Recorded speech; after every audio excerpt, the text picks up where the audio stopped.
Welcome to Talking Buffalo, featuring conversations with guests from around the world of sports, media, pop culture, and all things Buffalo. With your host, Patrick Moran.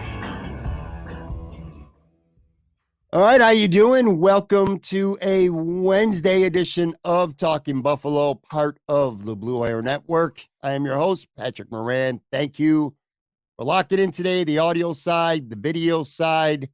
I am joined, you know what, I can't say as always on Wednesdays because we keep jumping around on days. For the foreseeable future, though, for a while anyway, yes, my man Aaron Quinn from Cover One is going to be with me. What's going on? Dude, last week, I remember this. I don't know if you do.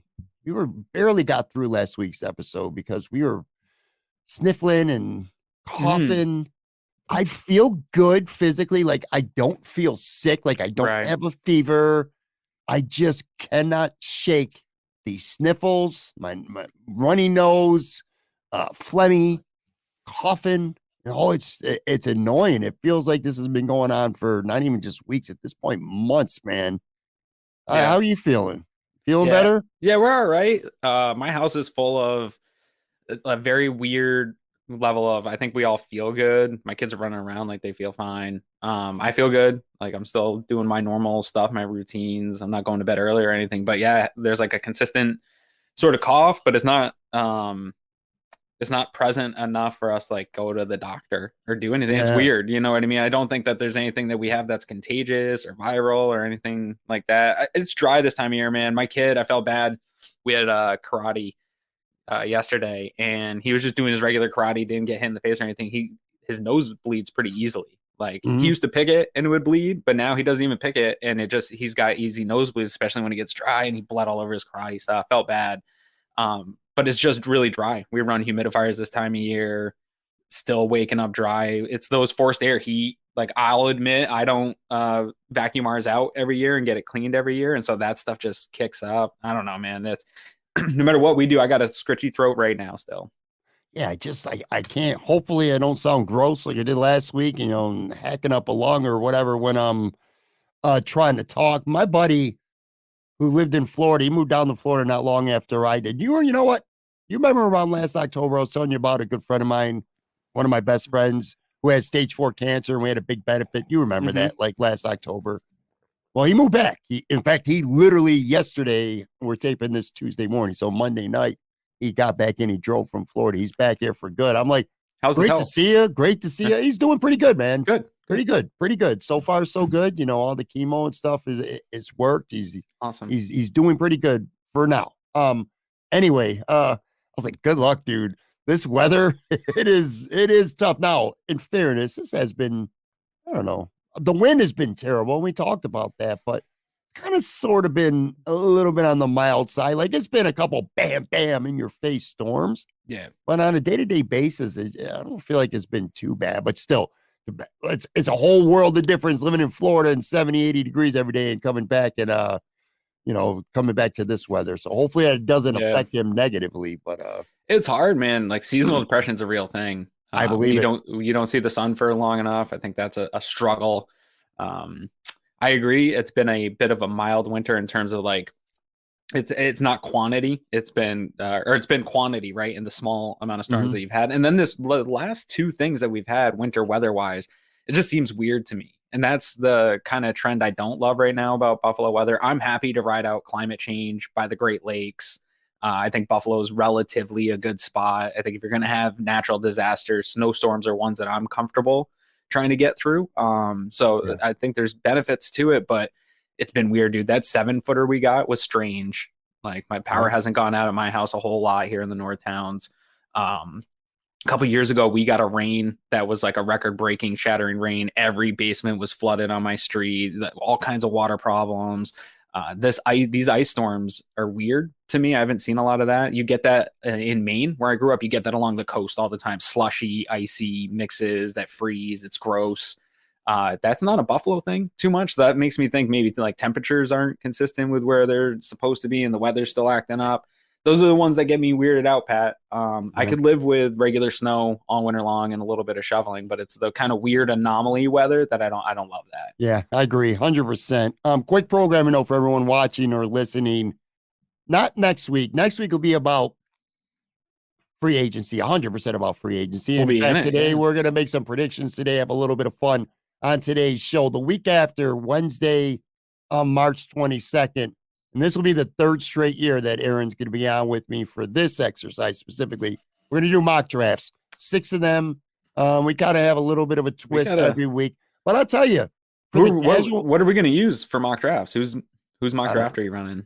We got to figure that out. Yeah, we're going to have to figure that out. That's a good show topic. Yeah.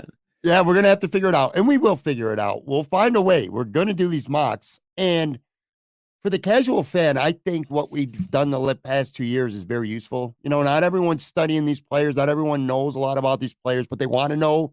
They just don't want to have to put in too much effort. And just by watching this show or listening to the show alone, there's a good handful of prospects at positions that we feel, you know, that they might target that don't learn a lot about. So it's a useful exercise. Here we go with my voice again. For fans, I think it's also useful for us. Certainly it is for me. Yeah. So we'll be doing that and like I said, in a couple of weeks, and we will have to figure out how to do that. Wow, my voice is going again, man. I can feel it literally in real time as I'm talking to you, but I'm going to power through this, buddy. Let's just dive into some football stuff right now. Let's do it. So we're taping this. I need to preface this. We're taping this Tuesday morning.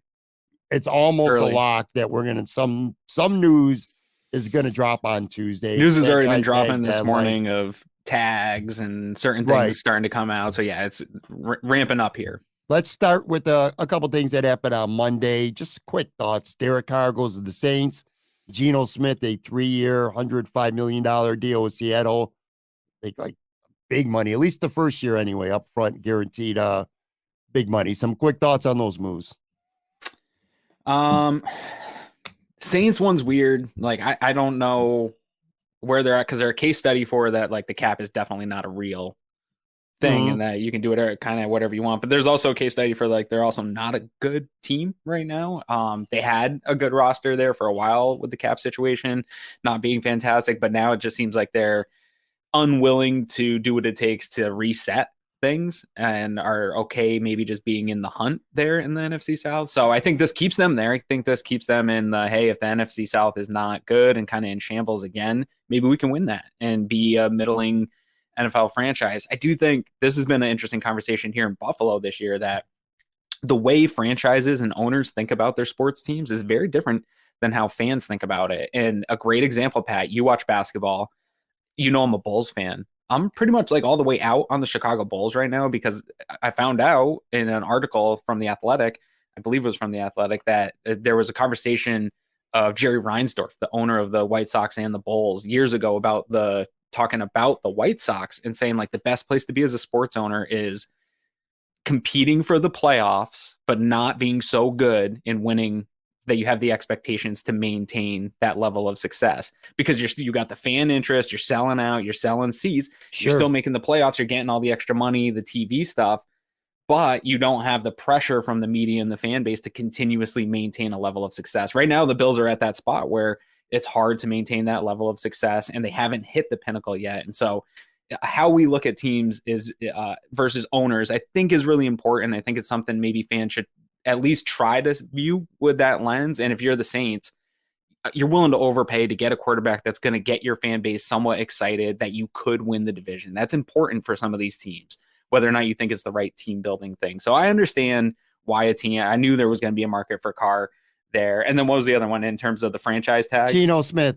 Geno Smith. He re-signed. Yeah. That makes 100% sense for both sides. And good for him. Right? Like, good for him. Fantastic story. I loved him as a prospect coming out. I thought that was the Bills' answer to the drought in the quarterback situation. I think it just goes to show you that nothing's set in stone, right? Like his case is definitely not one that you want to hinge your future on and that a guy's going to pan out that far down the road. Right. But I think it does let us know like some of this stuff it is possible for guys to turn around their entire image if they get in the right situation and you can find a guy you can win with. And again, back to that success, I don't think Seattle thinks they are going to win a Super Bowl with Geno Smith, but they know they can get this fan base excited that they're going to go out and win some games and be in the hunt for the playoffs. And I think that's worth an investment right now until you figure out who's going to be that guy that gets you. So expectations of what is success in the NFL, I think the bar is way lower than the Super Bowl or bust fans want to say. Geno Smith's a really interesting case for me because sometimes it is the player. Sometimes the player's just not good enough. Sometimes the player doesn't put in the work, but sometimes it's the system. It could be the coaches. It could be the fit, the personnel around him. He was so bad with the Jets. Zach Wilson looked like Joe Montana compared to what Geno Smith looked like when he played with the Jets. So to see the guy come from, so far down, playing for the league minimum for a few years just so he could stay in the league to getting paid. Really good for him. Couple franchise tags Monday. Running backs Josh Jacobs, Tony Pollard both got tagged. Tight end Evan Ingram got tagged. No tag. And by the way, again, Tuesday, my expectation is something's going to happen with Daniel Jones. By the time people are listening to this on Wednesday, either the Giants work out a long-term deal and they sign him, or he gets tagged. If they do work out a deal, then maybe Saquon Barkley will get tagged before the deadline. Not sure, but you don't think so? I would not want to be in that situation. Do you? Pay Daniel Jones. I wouldn't either, but he's going to get paid. He's going to get paid. He's definitely going to get paid, man. He's going to get paid for sure. Here's a guy who I found interesting that wasn't tagged, although it's not a surprise because they tagged Tony Pollard. And I kind of want to point this question to you with the Bills. Dalton Schultz did not get tagged. Right. There's a good tight end free agent market right now for me. You got Dalton Schultz, you got Mike Gesicki, you got Austin Hooper, you got Robert Tonyan, you got Hayden Hurst. Those are just some of the good names.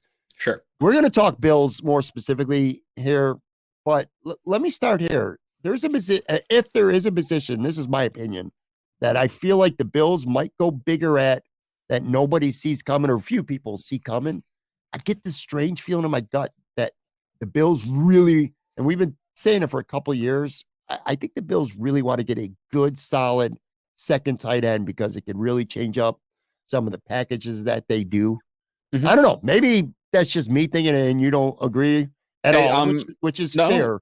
But can you see the Bills maybe going after a guy like, say, Tonyan or Hooper, even Gesicki, Hurst, something like that?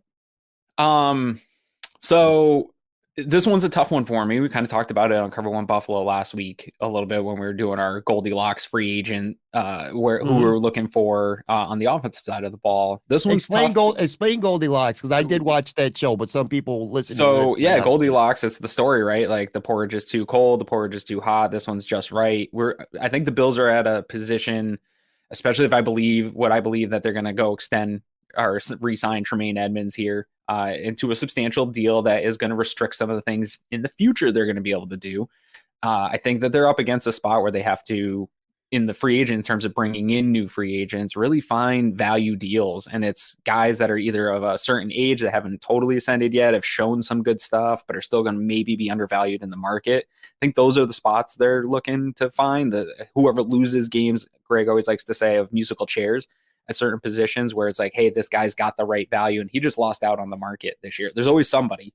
Sure. Bills really have to hyper focus on some of those guys. So that's what we were settling on. Is usually every year we do a wish list of fits that we see kind of regardless of the cap situation. Here's the guys that we like the most for the Buffalo Bills in free agency.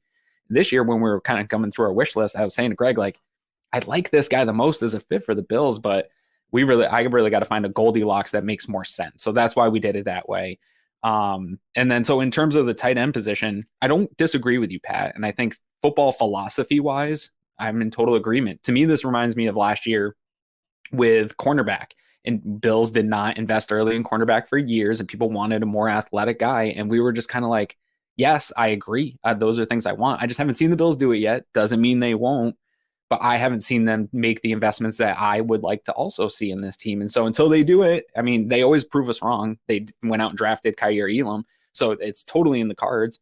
I think that's another thing that plays into this conversation with these free agents is I do think it will probably be stocked up well in free agency.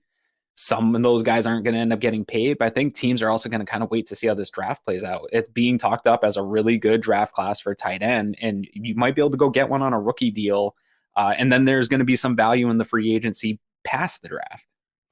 One thing about the Bills offense that I know you and I are in agreement with is that neither of us feel this unit needs an overhaul. And I know, and again, I don't want to speak and make it sound like a majority of fans think they need an overhaul, but there's a fair amount who do. I think that's the most popular thing, though, is getting Josh weapons. I think is the most popular take that I'm seeing. I look at the roster and I look at tight end too. And I think they really wanted to upgrade a big time last year with OJ Howard, just simply didn't work out at all. They've tried. They were in on Evan Ingram. They didn't end up getting him. That was a guy they were in on.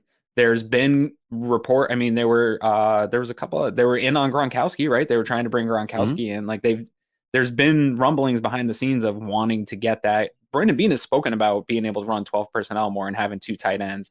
We know they successfully had that in Carolina. I think everyone understands football philosophy wise that this makes sense to add another tight end. What do you think about Morris? What do you think about Morris? That's their current second tight end right now. We can go into that because I think it comes back to where I'm at overall with weapons in terms of adding weapons in general to this offense. My thing comes back to I really also need to see Dorsey utilize the weapons they have. That's my big thing in this offseason is I believe they have really solid weapons already, including a tight end. And like, unless I can see him use a tight end 1, like cool, get another one, get a tight end 2, but till I see him utilize the guys you have, I'm not going to get too excited for what those players are going to do in our offense. Like you got to get Gabe. If Gabe's inconsistencies are what the majority of us at Cover One think they are, I think that's all stuff that can be schemed out of his game, right? Like if it's just inefficiency of the long ball, get him some better looks. Like a lot of what we saw was a lack of creativity by the offensive coordinator to get guys in space to make Dawson Knox the second progression instead of the fourth more consistently because he's a playmaker and you want to get him the ball. And so I'm all on board for adding weapons. I think you're right that adding a weapon as a tight end is a real sneaky way to do it and probably a low investment cost wise way to do it. Until I see Dorsey really utilize the ones that they have, it's hard for me to get too excited about it. I want to bring up a guy because at the combine, rumors have been trickling about a couple guys who are on the trade block, and one of them is Derrick Henry. And normally I don't pay much mind to these types of Vaughn wants it. Yeah, for sure. Well, yes, he does. And I saw that video. By the way, holy shit, I don't have the graphic with me, but Henry made Vaughn look small, man. That video. He's a big guy. He is a big boy. Anthony Richardson's like as big as Derrick Henry. Yeah. Isn't that wild? It's crazy. Look, these guys, man. These guys. I think Henry's going to get traded. And that's why I'm bringing him up because I think Tennessee's on their way down in this conference. I think they've lost a lot. I think they're going to lose more. I could see them being a major player for Caleb Williams in 2024. Anyway, Derrick Henry on the block.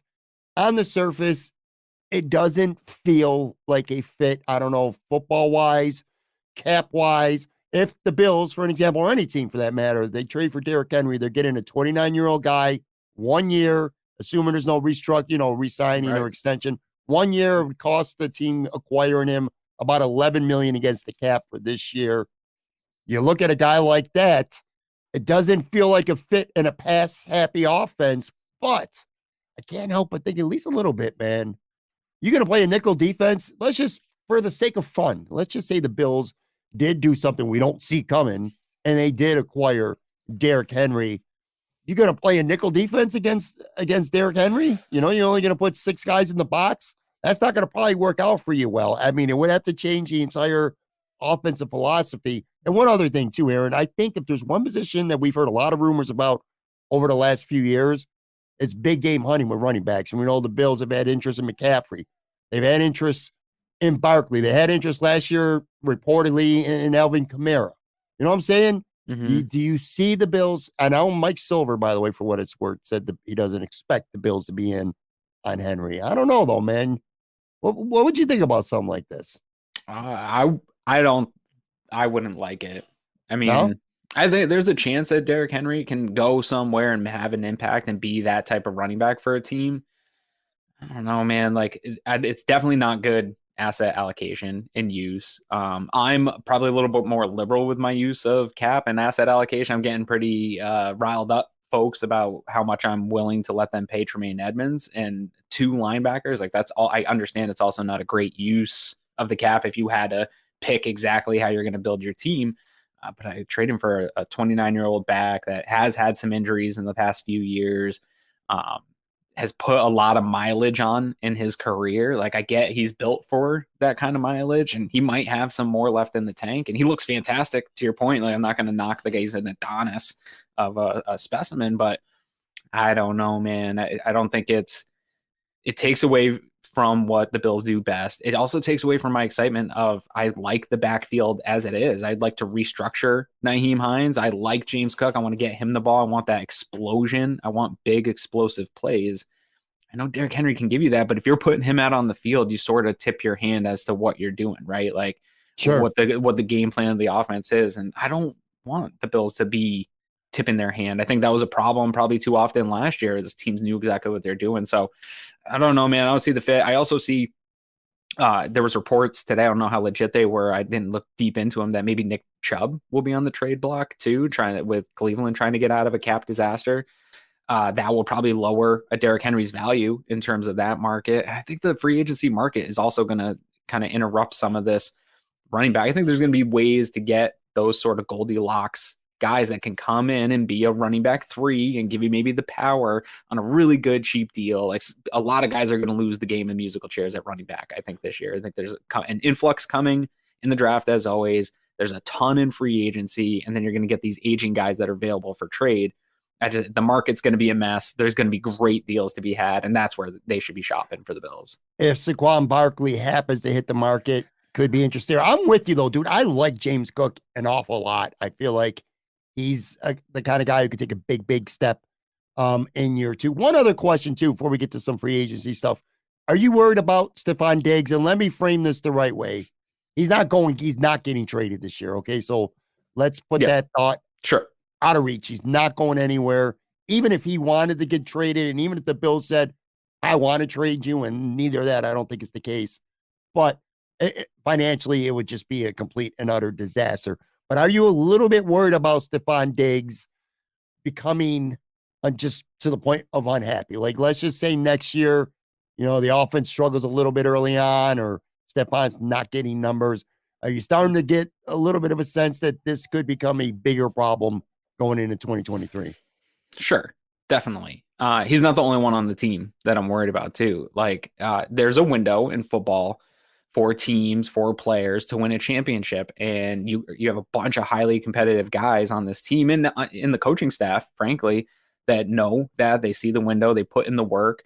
I'm not mad at any single thing that Stephon Diggs said this offseason or has tweeted this offseason. I can, maybe I'm an idiot homer, I can wrap my head around every single thing he's done. I wouldn't handle myself that way, but whatever. I'm not Stephon Diggs. Like, I'm not that dude.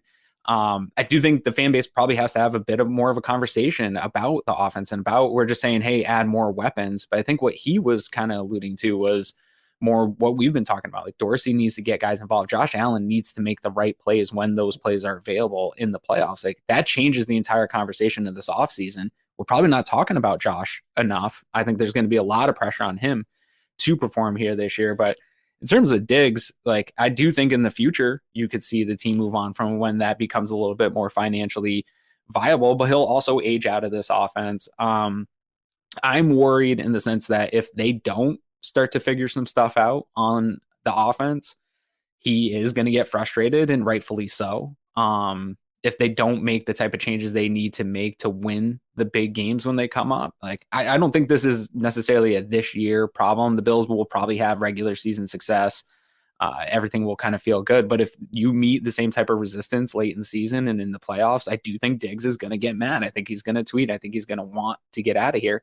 And I don't blame him. Like, the crazy thing about this, Pat, too, is the people that get most upset by a person doing this stuff are also the people that are the most mad after the Bills lose and things like that. Like, if you can be personally frustrated and be out on this team and tweet obscenities about everything, but the guys that put in the work every single week and put their entire lives 365 days a year into this to win those games, but then they can't have an emotional reaction. It's wild.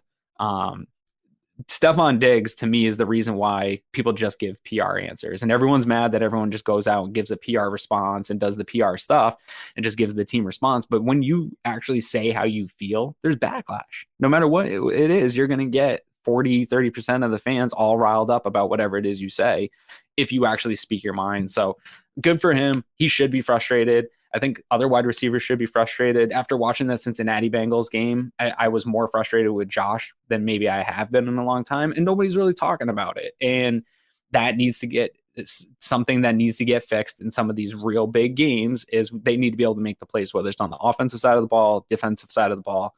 It's okay for that to get called out.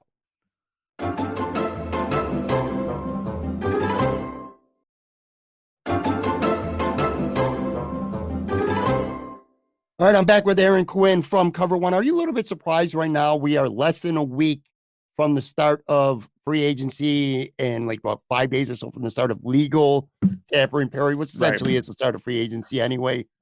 As of right now, and again, I keep having to preface this because we're taping this early on Tuesday. As of when we're taping this, the Bills have done literally nothing to free up any cap room. I'm going to pull up a graphic real quick. This was from the Cover One salary cap extravaganza, and the guys went through an exercise and showed how they can go from 16.5 million over the cap to 50 million under the cap. Other than the Ed Oliver trade, which is on the screen if you're watching this, which would save them 10.8 million.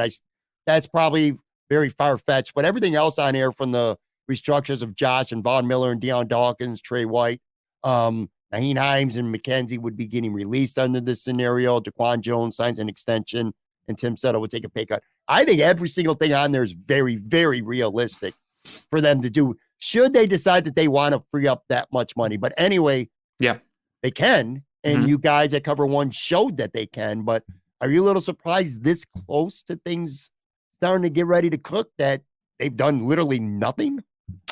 Well, first, I want to say shout out to Greg and all the guys that put together that. I had nothing to do with the salary cap extravaganza. I was just on a beach hanging out while they were chilling, doing really good work. And it's a service to show. Fans. And if you haven't seen it, it's still fantastic to watch. You should go back and see it. It'll remain relevant for some time here. I'm not surprised that we haven't heard the news. I think what you said that they haven't done anything. That's only what we've heard. I think that they've definitely done stuff behind the scenes. Stuff's either been agreed to already and just hasn't been released. They don't have to do it until the start of the league year on a lot of this stuff. This news will roll out at some point for some. They're going to do some of them. I don't know that they'll make Greg's whole list happen.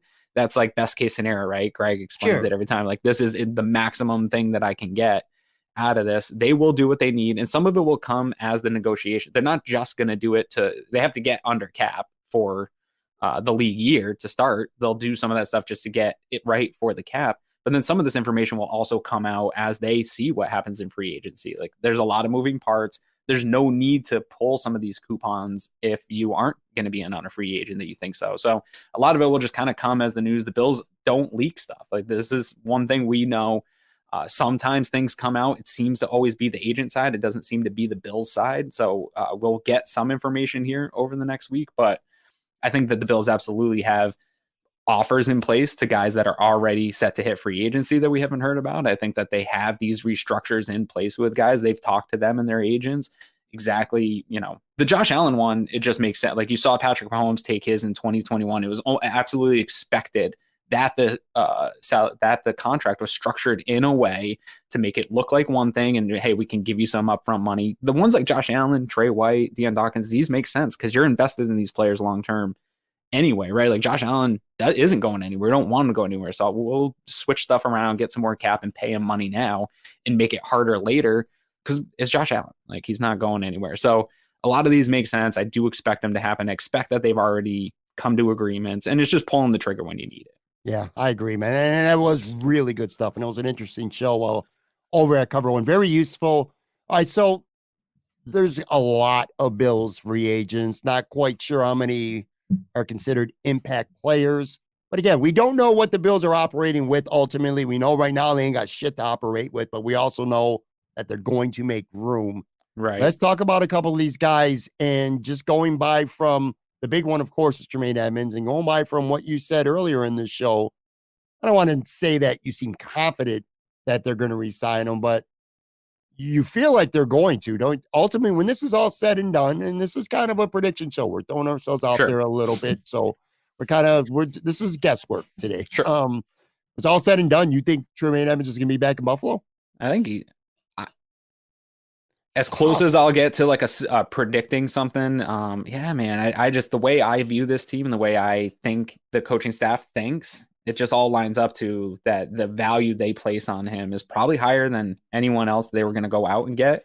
And I think that it'll make fans maybe a little uncomfortable where the Bills have the value on that player specifically. And the hole seems too big, especially now that we're hearing rumblings more specifically that Sean McDermott is going to take charge of this defense. Sure. I think they know they're probably out on Jordan Poyer unless that free agent market for the safeties really bottoms out, which that could. That's something I'm definitely going to keep an eye on. But if you're going to lose Jordan Poyer and you sort of already know that you're losing him, I think it's just too much for the Bills to also take a loss of Tremaine Edmonds in the middle of that defense with Sean McDermott taking it over. That adds pressure to Sean McDermott. I don't think he's willing to lose that much in one offseason, knowing that he's going to be responsible for how this defense performs in those big games. You know what? I agree with you. I really, truly do. They drafted this guy. They developed this guy. He's going to get overpaid.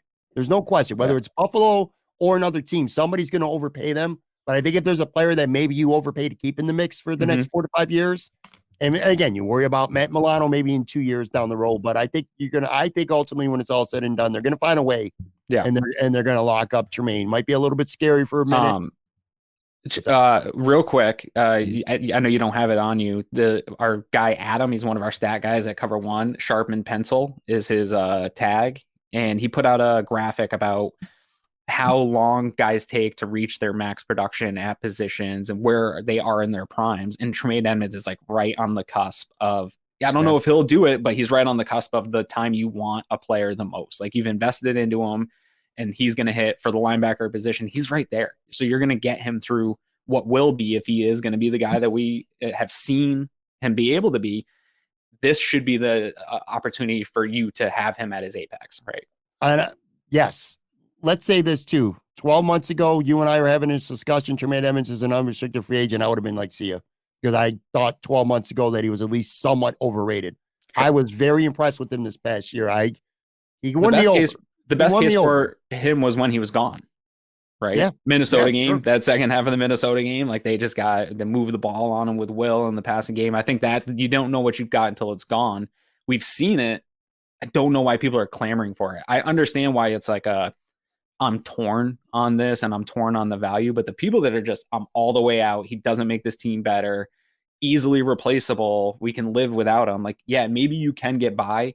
I think it's a big hole. And maybe I'll be proven wrong, but right now, I think that's their top priority right now heading into next week. I agree too. And I know there's a lot of fans out there that are just like, screw the defense. Let's just outscore everybody. We see a lot of that on Twitter. First of all, you and I are kind of on the same page where we think this offense is good enough as it is. And plus they're still going to add. And I'll add. Yeah. They're going to add. Like it or not, Sean McDermott is a defensive coach, and I just don't see him wanting to lose the quarterback of his defense. If there's anything they could do to prevent it. So it's not a binary thing. Like you said, they can still add. I tweeted it out. You had a thread going, and then I tweeted out, like, you can pay Tremaine Edmonds the big contract that feels uncomfortable for everybody and still add to the offense in this offseason. Like, sure. It's not a binary thing where one thing impacts the other as much as people are saying. Like, there's still going to be, there's weapons available, even in the Goldilocks categories. Like, there's stuff this offense can do. And we're talking about a really good offense still. Like, I have beef with Dorsey. I'm frustrated with Josh Allen right now. Like, I'm frustrated they're not utilizing some of the guys that they have, but we're talking about a top 5 unit still. Like, let's frame it in the context of like where we're really at. The other big name is Jordan Poyer. Okay. So now look, going by what he says on his podcast, if you really kind of read between the lines, and of course what his wife tweets about all the time, it feels like it's a foregone conclusion that he's gone. I don't believe that, because I think, at least from Jordan's aspect, I think it's a little bit of posturing and tactics, that he's trying to raise his value as best he can to get the Bills to give him a good offer. I don't think he's ridden off the Bills. I think if the Bills did come with an offer on par with another team, I think he certainly would re-sign. That said, do you think he's gone? I kind of am leaning yes, because I think the Bills are at a point now where they got other things they want to do. It's not going to be easy to replace him, because he is a great player. And last year, I feel like the injuries was a bit of an anomaly. But his age is a factor. Even with the unknown with DeMar Hamlin, I still feel like somebody's going to give this guy a 3-year, $30-something million deal, maybe the first 2 years, and then it's voidable to third or something. But somebody's, I feel like, is going to pay him. And I do believe, if nothing else, I do believe that he is going to take the money. He ain't taking no discount, put it that way. What do you think? I don't think he's here for a discount in terms of what other teams are going to offer him. Where the Bills might have any leverage in this will be if they're patient and watch the safety market. I think a lot of people league-wide think this is a market that is also going to bottom out and not have the value that people think it will.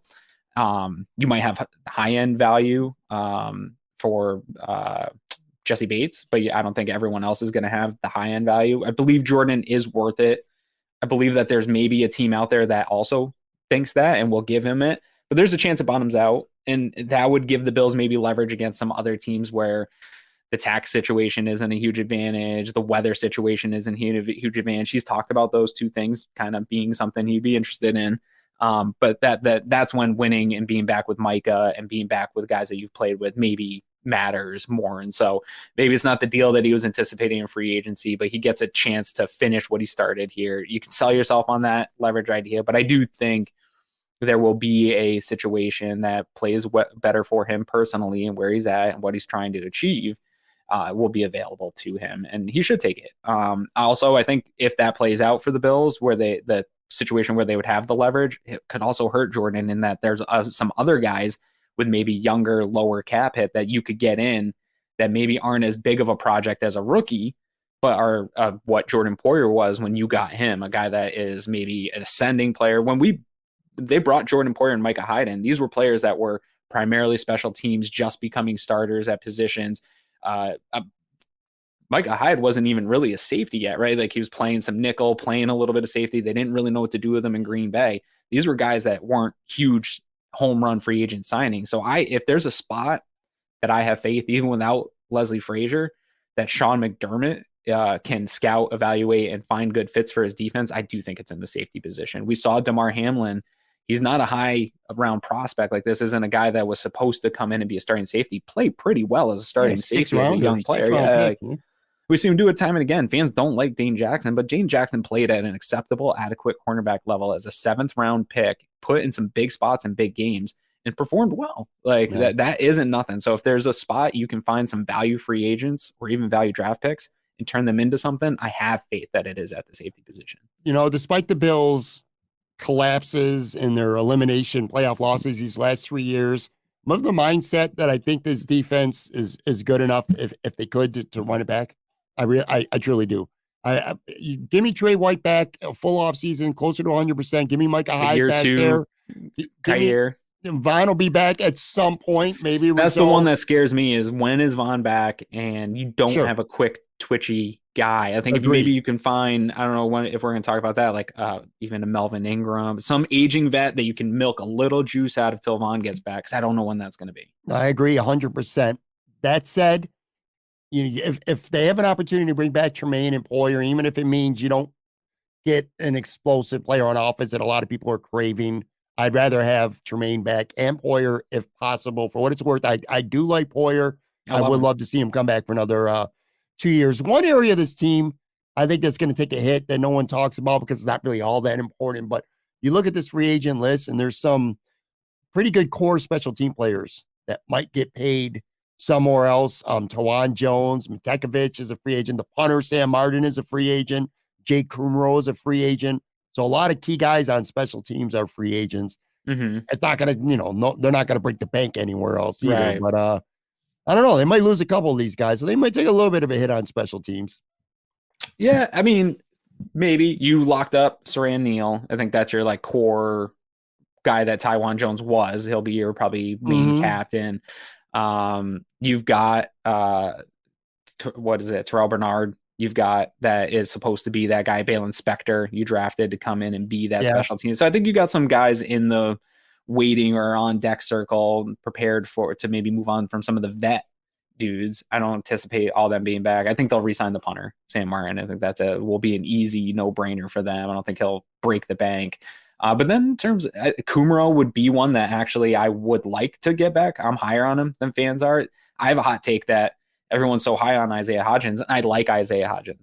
I think if Kumro and Hodgins were on the Giants, Kumro would have sort of similar production and be targeted in the way that Hodgins was.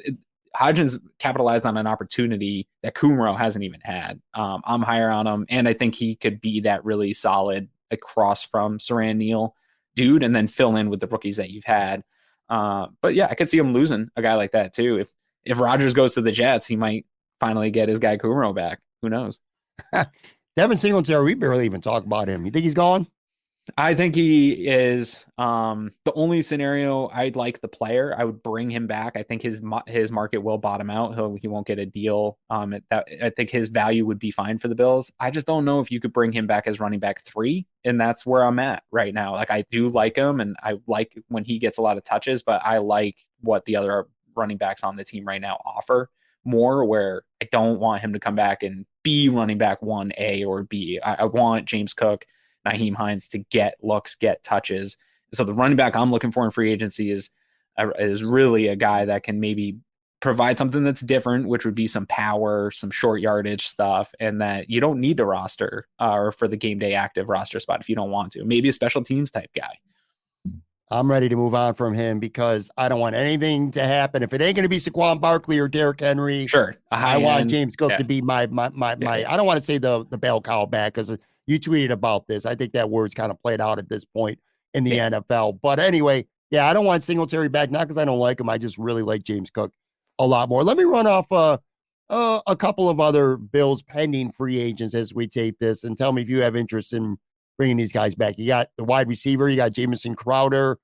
Offensive line, Roger Saffold. Please don't tell me you don't want him back. I don't want to hear that. Jordan Phillips and Shaq Lawson. Those were the 2 other guys. I don't think A.J. Klein's worth mentioning. All right, so we'll go Shaq Lawson, Jordan Phillips, and Jamison Crowder. Do you see the Bills bringing back any of them? Would you prefer to see any of these guys back? I can see all of them coming back. I think this offseason, this free agency period is going to be more heavily run it back than fans are going to like. I agree. I think that the Bills feel they're closer than it indicated in that last football game. So we'll see more run it back than we want. I could replace Shaq Lawson with a Yannick Njoku, I think, in free agency and be excited about that. Maybe it helps what I'm thinking about with Von Miller being out for a little while, where you can get a guy that's shown pass rush production in place until Von Miller gets in, and then he adds into a nice defensive rotation. Jordan Phillips, I like when he was healthy. That was a nice part of the rotation in that interior defensive line. I thought he was as good as Oliver early in the season before. Yeah, he had an important role. I would also be okay with not coming back with running that back and maybe getting another one tech type guy that can actually be a one tech, where if something happens with Daquan Jones, you have more of that versatility, and keeping Ed Oliver with a one tech and using another penetrating 3 tech type guy. But I could see Shaq and Phillips being just the full run it back on that defensive line. I think people are not as high on Greg Rousseau maybe as they should be in terms of the pass rusher that he is. He's a very effective pass rusher. So if they can get something out of whoever, AJ or Basham, to be somewhat of that guy on third down to help him out, I think you can get through with maybe Von's injury going the full year. One other position I wanted to hit on is the backup quarterback. Fortunately, it hasn't been that important of a position, but whenever you got a guy like Josh Allen, who's one hit away, one injury away, and we almost saw it last year, I feel like probably should have seen it for QB2, QB2 can be potentially it's an important position for any team, but especially a team like Buffalo. Let me run off. So you got Case Keenum, of course. Sure. Let me run off a handful of potential backups here, because I'll tell you what, the backup list, there's a pretty deep list, some pretty recognizable names that are due to be free agents right now. Marcus Mariota, Baker Mayfield, Teddy Bridgewater, Mason Rudolph, Jacoby Brissett, Taylor Heineke, Kyle Allen, Andy Dalton, then of course Keenum. Any of these guys specifically interest you that you think would be a really good fit here? Yeah, I said it on our Cover One Buffalo show, Marcus Mariota for me was my Goldilocks. Like he's going to be 30 years old going into the season. I think we know who he is league wide, and he is going to be a career backup. I think for pretty good teams, he'll get some good runs with multiple teams throughout the years. I don't know that the Bills will be in on him. He doesn't have necessarily a relationship with Josh, but that's why you have Matt Barkley. Matt Barkley's guaranteed to be on this practice squad. He's going to hang out in Buffalo. He will be part of this team. So you already got kind of Josh's friend. I think Mariota gives you a guy that I feel confident could do some things in a 1 to 2 week period, which is about all that you can really ask. If it's more than that, like things are kind of screwed, and we're hoping that everything will be fine once Josh comes back. But you want to be in a position where a guy can maybe just keep the ship right. And the problem with me with a Keenum, the drop off athletically and at his age, what he can do on the football field is so significant to a Josh Allen. Like Mariota still gives you some athleticism where it's a bad offensive line, or for any backup, I think there's a bit of a drop off in terms of processing the game, whether you're just coming in off the bench or you just haven't played in a while. Processing is going to be a little different. I think athleticism matters. And so I don't want to do the aging thing, Andy Dalton, who's just going to be a statue back there that can move chains a little bit. I want to get a guy that can make some plays and maybe keep the offense looking somewhat similar, consistent to where you were with Josh Allen. And for me, I think Mariota is a good fit in terms of he's not going to come in and push Josh Allen as a starter. He's got reps as a starter. He's played pretty well at times as a starter. So it all lines up just right. And now he's aging out of that, hey, could he come be our guy or be a real bridge starter? I think Jacoby Brissett is probably the real sought-after bridge in the situation, or Sam Darnold maybe even in this offseason. So I've settled on Mariota as a good one, but I can see a lot of these guys. Just, again, whoever loses this game of musical chairs, if you're going to the backup, we're kind of screwed anyway. One last question regarding the Bills here, and then we'll get wrapping up. We both agree that I think Tremaine Edmonds would be the big splash if they were to bring him back. And I think there's a decent chance that does happen as well. But whether that does or whether it doesn't, if there's one guy out there who is a name guy, whether it could be on the offense or the defense, that you think at least semi-realistically you could see the Bills finding a way to land, give me one name. Let's give fans a little bit of hope here over these next 5-6 days. It doesn't have to be a huge name, but just somebody, a notable guy, whether it's a receiver, a tight end, a lineman, somebody on the defense. Just throw a name out there that you could see landing with the Bills realistically. I will toss back out the bait of Odell Beckham Jr. Okay. I think Bills wide receiver coach has been connected to him in multiple stops. They want somebody that can do that inside outside. And Odell's still coming off an injury. I don't know what his value will actually be, but if he would come in at a modest, maybe again, more uncomfortable than fans want to pay for the player at his age, I still think there's some meat on the bone if he can get a good connection with Josh Allen in that slot type role. I think he could be pretty dangerous in this offense. I think he's just a jerk. The plain video was kind of enough for me. Like, regardless of what happened that led to all that stuff, the way he responded to that old guy was just being an asshole. Yeah. But whatever. I don't have to be friends with him for to come help this team win a ring. Speaking of jerks, this is not a question for you, but rather a quick prediction myself. I think Aaron Rodgers, I think it's almost a foregone conclusion, and he's going to go to the Jets. I'll be stunned if he is not a New York Jet sometime between now and next, maybe Tuesday or Wednesday. I would be stunned, man. I hope this plays out of him just dicking them around for the next 3 weeks, and then he finally just decides to hang it up and he screws over everybody. I just think, I don't know. I'm over him. I'm over the attention that he commands. I get it. He's one of the most talented dudes I've ever seen throw a football. I respect Aaron Rodgers, what he's done on the football field. I've been amazed watching him for years. I'm just over the darkness retreat and really, I gotta dude, just keep it to yourself and let us know what you decide when you decide. But I'm over the coming on podcast and enlightening us with his. I hate him. I'm just over it, dude. I think he's not for me. I think that there's a reason that teams were out on him. He exceeded his attitude. Not a lot of guys can do that. Right. But dude, I'm just sick of this fucking guy. I'm over it as well. One last thing here, and then we'll wrap up with our finish the sentence little game that we play. Give me a team, not players. Throw a guess out there. Remember when Rex Ryan said the Bills won the offseason? Every year it seems like a team wins the offseason. Last year it felt like the Jacksonville Jaguars won the offseason. They signed a shitload of guys. Throw a team out there that you feel like when this is all said and done, we're going to be talking about this team. This team won the offseason. Obviously, we're guessing there. I hope that it's the Chicago Bears. Could be. They got the most cap room in the league. They got a lot of cap room. Draft capital. I think they have good people in charge. It looks like they're going to get a good deal. They're playing this number one pick thing pretty well, I think, in terms of leveraging the value for that. I think they're going to be able to get some immediate talent. If they don't blunder this whole thing, it could be a really impressive offseason for them. And I'm in on Justin Fields. I really like him. I like Eberflus as a coach. I think they had a little bit of a learning curve they had to get through that last year. Nobody expected much out of them. And I'm a big believer in, while I'm a fan of a small market team, I love it. It's better for the NFL if Chicago's a good competitive team. And if Rodgers isn't back to Green Bay, like that NFC North's a little bit weird. I would love it if it was Chicago and the Detroit Lions like battling out for the NFC North title. I think that's good football, and football's better when teams like the Bears are better. I agree. I think Chicago might be the most active team, or the team that gains the most. Again, having the most cap room, and also having the first pick of the draft, which they're probably going to trade and pick up some assets. The other team's the team that you just mentioned too, Detroit. I think Detroit's got a pretty good team right now. They got good cap space. They got 2 picks in the first, I believe, 12 of the draft. So they got 2 first-round, or not two in the first 12. I know they got 2 first-round picks, so they're going to do a lot. I think when this offseason's over, people are going to be high on the Detroit Lions. I think the Lions, you talked about the Jets being one of the better rosters in football to like go to. If the Lions get a legitimate quarterback, I think that's the best roster, like young roster that could be, holy cow, I think they already started like getting some fans and people liking what they were doing.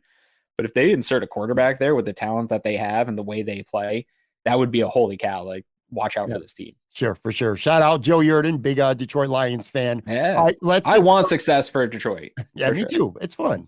It's fun. It would be fun if they're good. All right, so let's get to our finish the sentence. 3 questions every week. Chance to get for people to get to know a little bit more, I should say, about Aaron and myself as well. Let's get going here. Yes. So if by law you weren't allowed to be a Bills fan and you had to pick a new team to passionately follow, it would be blank. And again, you can't say you don't care. You have to care about. No, I am going to say I don't care, but I will answer it still. But I already came to this answer when there was questions about whether or not the Bills would remain in Buffalo. And if the Bills went somewhere else, Toronto, I may have been able to get on with Toronto. Anywhere else, I was out. And I would still be a football fan. I would be an NFL fan, and I would just, I have no allegiances. I already set that in my brain because it was a real possibility. But for the sake of your show, I'll answer. If I would stay in the Great Lakes. I think there's something about Great Lakes cities, Rust Belt cities, that I think breeds a special type of football fan. It's different here. So I'd maybe stick with, it would come down to the Browns, who I want to be a fan of them now because I hate Deshaun Watson. I wouldn't want any part of rooting for that guy. I think he's a scumbag. But then the Lions, what we just talked about, I think it would be cool to be a fan of the Lions. They're similar to the Bills, whether or not we want to admit they've not had a great run in their history. Probably a little more bottom end than the Bills have been throughout their history. But I think there's something about being the likable loser that is endearing to me. And Great Lake City's got that in spades. I probably would pick the New York Giants. It would be more of an homage to my dad and his whole side of the family. They're all in New Jersey, and they're all big Giants fans. So I probably, for that reason alone, would go with the Giants. All right, 2 more here. My favorite non-sports podcast or talk show is blank. So I'm going to cop out a little bit on this one. It used to be Norm Macdonald's show. I used to love his web show. Yeah. Where it'd have other comedians on it. Great stuff. I still watch it from time to time, but there's no new content, obviously. Rest in peace, Norm. So without that, my favorite podcast that I probably listen to that's not Bills or related is the Huberman Lab. It's a dude, Andrew Huberman. He's a neuroscientist at Stanford University. Really interesting dude. He just talks about ways to improve sleep, improve your brain, focus more, whatever it is. If you work out, he talks about the the physiological stuff that's going to make that better. So it's, I like that kind of stuff. And it's super interesting, the science side. He's not really giving you opinions. It's all fact-based, peer-reviewed journalism. And he's just sharing the information with you in a way. I'm not a college student. I'm not a smart scientist. He shares it with you in a way that you can consume it and try to do some things to better your life. I'm a big fan of The Office, so I've listened to The Office ladies because they do really good recaps and interviews of all The Office episodes. The other one, which is running now and it's kind of sort of new, is the Always Sunny podcast. If you like the show Always Sunny in Philadelphia, It is great, dude. Those three guys get together. They're funny, but you also see their real life personality as well as the characters they play. And they are really in depth, man. They drop a lot of inside knowledge about all the episodes that they do. They go through it episode by episode, just like a lot of these TV show podcasts do. Great show. I really enjoy it a lot. All right, this last one, I'm going to be honest with you, man. I've had a couple days to think on this, and I still can't come up with an answer that I think is a good one. But I'm going to ask you, and again, for people out there watching, listening, like to hear from you as well. If you were taking over for Jimmy Fallon or Jimmy Kimmel or Stephen Colbert, you could have your own talk show and you could have literally anyone as your very first guest. You want to make a great impression your first night on late night TV. Who's your guest going to be? So it would have been, again, I'm going to cop out. It would have been Norm Macdonald because the absolute greatest guest in the history of talk show. I mean, if you don't know, go YouTube Norm Macdonald at whatever, Conan, Letterman, kills it every time. He's the perfect person for that. If I was going to have a guest, I came down to really 3 ones for me, Pat. So this is again a cop out. It'd be, I have David Letterman himself. I think he's one of the most interesting dudes. I would love to have him on the other side of that. Rick Rubin or Quincy Jones. I think the dudes that have just been around so much talent, have great stories to tell about just exactly what you want to talk about. Those are all really good ones. I thought of a couple too. Scarlett Johansson, just because I've been obsessed with her forever. I know you think she's a little bit overrated, and quite frankly, so do I, but I still think Beyonce is a fascinating personality. It would sell. It would sell. I'd love to have her on. I think I land on Tom Hanks, though, man. His career to me has just been absolutely fascinating, going from a TV sitcom to what he became. I think he's kind of low-key funny, great storyteller. So I would go with that's a good one. I would go with Tom Hanks. All right, guys, gonna get out of here. That's gonna do it for today. Make sure you follow Aaron on Twitter at Aaron Quinn 716. Cover One Buffalo podcast. Wednesday nights you guys are on still right now during the offseason every Wednesday night. And you're also doing Twitter Spaces on Friday mornings. Well, this show. Doing it all, man. Maybe more coming. I don't know. We're always making more content, so stay tuned. All right, guys. Take care, and I will be back. Brand new episode Friday. I'll be taping it Thursday night live from Imperial Pizza with Tyler Dunn. Talk to you guys soon.